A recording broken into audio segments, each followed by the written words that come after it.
Bienvenue sur le module 6, Définir mon offre, partie 2. Précédemment, vous avez appris à détailler votre produit et à choisir votre mode de distribution.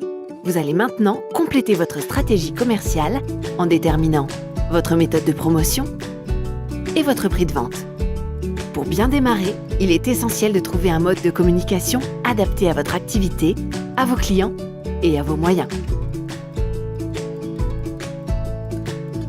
Fred, par exemple, déposera des prospectus dans les boîtes aux lettres du quartier pour annoncer son arrivée, les nouveautés qu'il propose et le lancement de sa carte de fidélité. Pour assurer sa publicité, Honoré communiquera sur Internet et veillera au bon référencement de son site.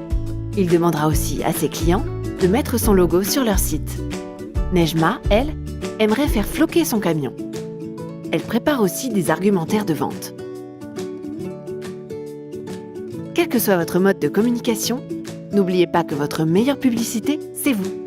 Soyez sérieux, respectueux des délais et attentif à vos clients. Un bouche à oreille est souvent aussi efficace qu'une bonne campagne de pub.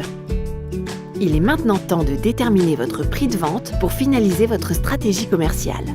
Attention, ce prix ne se fixe pas au hasard ou seulement en observant les tarifs de vos concurrents. Mais alors comment ? Tout simplement à l'aide d'une petite opération. Pour obtenir votre prix de vente hors taxe, additionnez votre coût de revient unitaire et votre marge de bénéfice. Ça vous paraît flou ? Pas de panique, on vous explique. Le coût de revient unitaire, c'est ce que coûte chaque produit ou service que vous vendez. Pour le trouver, faites comme Nejma, qui commence par évaluer son coût de revient mensuel. Elle calcule le coût d'achat et de livraison de son stock de vêtements, y ajoute la location de son garage, les frais d'essence et d'entretien du camion, ainsi que le coût des places sur les marchés. Honoré, lui, fixe son coût horaire, puis détermine le temps qu'il passe sur chaque projet.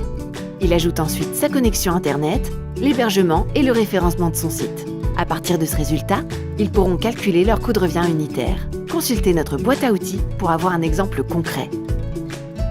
Il ne vous reste plus maintenant qu'à fixer votre marge de bénéfice, c'est-à-dire la valeur que vous décidez d'ajouter au coût de revient de votre produit ou service.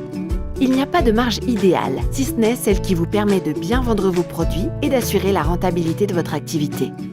Pour la fixer, inspirez-vous des pratiques de votre secteur et de vos concurrents. Puis, ajoutez la TVA pour obtenir votre prix de vente final.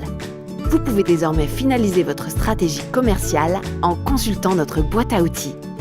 N'oubliez pas qu'en cas de besoin, vous pouvez prendre rendez-vous avec l'ADI. Quand vous vous sentez prêt, rendez-vous à la prochaine étape pour découvrir comment fixer des hypothèses de vente réalistes.